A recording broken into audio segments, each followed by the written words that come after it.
Ladies and gentlemen, this is a story that came out on NPR. Despite mass wars, Americans support aggressive measures to stop COVID 19, poll finds.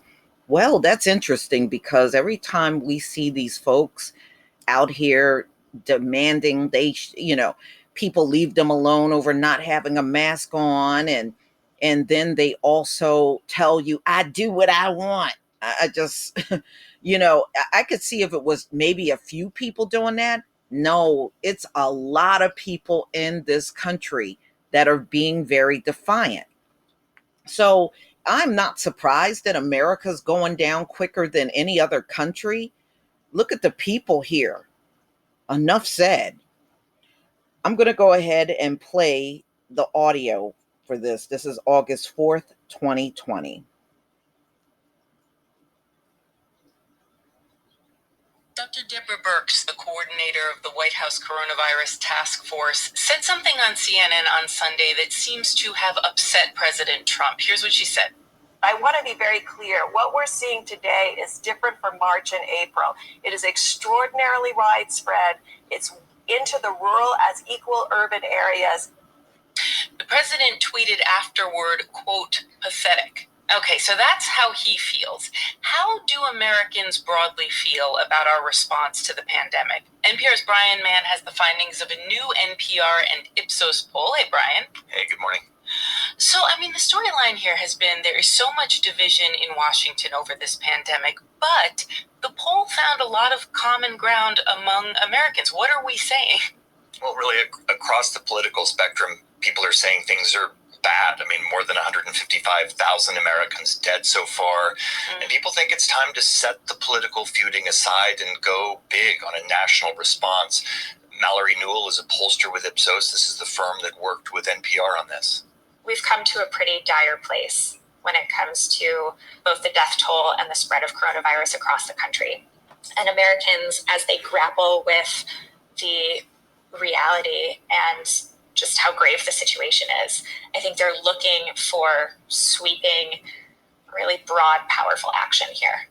And of course, this has political ramifications. When we asked about November's presidential election, upwards of 80% of Americans say they'll support the candidate with a national coronavirus plan, a strategy for rebuilding the economy.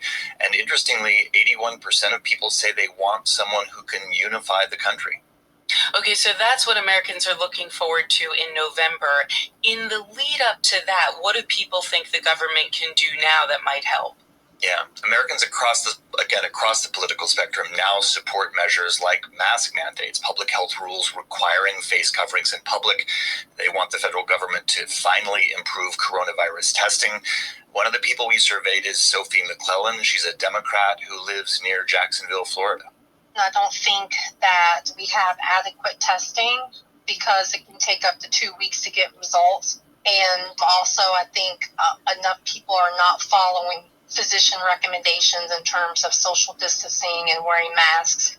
And really, we found overwhelming majorities of Americans now support mask wearing. It's just not controversial anymore. 75% say they will back those state mandates. And yet President Trump has made really clear that he doesn't support mask requirements at all. He tweeted yesterday that the U.S. has done much better than most other countries dealing with COVID-19. Do Americans agree with him? In a word, no. 2/3 of people we surveyed say America is doing worse than other countries. 41% said we're doing much worse. I put this question to Laura Braslow. She's a Republican who lives in Quakertown, Pennsylvania. Absolutely worse. We have a leader, and I use the term loosely in quotes, who is not providing leadership to this country at all. If I have to suck it up and wear a mask, he should be sucking it up and wearing a mask. Now, Laura says she didn't vote for Trump in 2016, won't vote for him in November. But what's interesting is even Republicans we surveyed who do back President Trump want him to do a lot more to fight COVID-19. Here's Kevin Reno, who lives in Irving, Texas. I think a national approach would be better. I think it would be effective, and it may be at the point here before too long that we have to do that.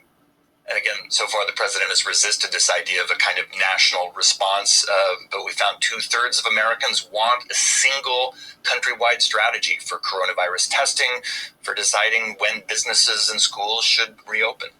Yeah, let me ask you what you found on schools, because that is one of the biggest questions going right now. President Trump says he wants kids back in classrooms in the fall. Do the people you surveyed think that that is going to happen, or that that can happen safely?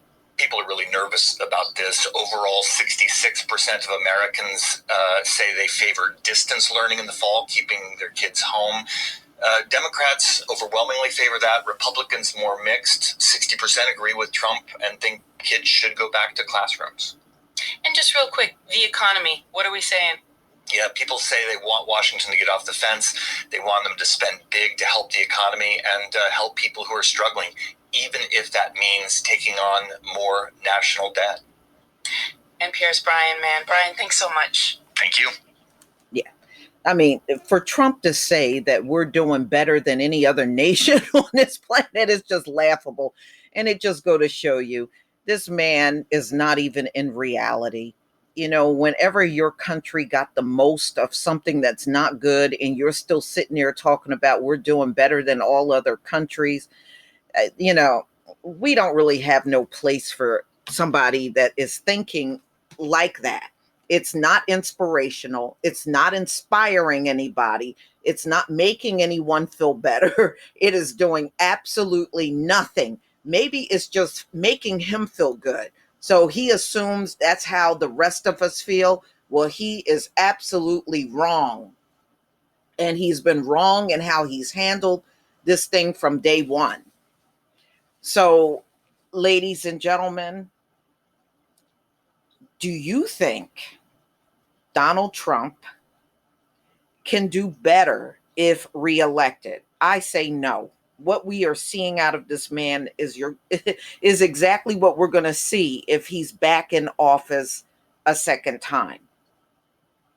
There is no changing.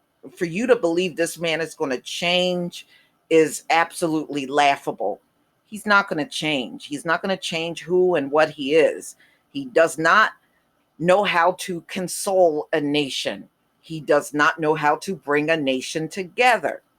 But when it comes down to division and fighting and everybody on opposite sides, he's real good at that.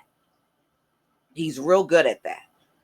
But I tell you what, we didn't see no major changes under Donald Trump this time around. And I'm telling you, if he get reelected, you're going to be looking at the exact same thing that you're looking at right now. This man, all he wants to do is shut down all of this talk over coronavirus, act like it's not here, reopen the economy, and we're all supposed to blatantly ignore it right along with him. It doesn't work. What you once were able to ignore in your life, that stuff don't work no more. It don't work with COVID. It don't. And look, you thinking like that, is that going to put food on the table? Put people back at their jobs and get the economy going? No. I mean, all that fakery stuff is for the birds. It's not even helping you. So, ladies and gentlemen, Americans got a decision to make on who they want in office. Now, you see, they want some type of national COVID plan, but it's been difficult to get people to even cooperate in this country, even on a state level. You know, it's rising in my state. I bet I could pull up several articles of people being down on the beach as it's rising in the state. Places in my state that are still talking about reopening schools as it's rising. I think if you are seeing a surge of any COVID in your state, you shouldn't be talking about reopening anything. See, it was reopening things that got you to the place that you're looking at now. So, y'all, please tell me what you think. Please leave your comment and subscribe. Don't, boy, I've had a rough 24 hours, y'all. Please leave your comment and subscribe. Don't forget to hit on the notification bell, and I'll see you on the next video. Peace, family.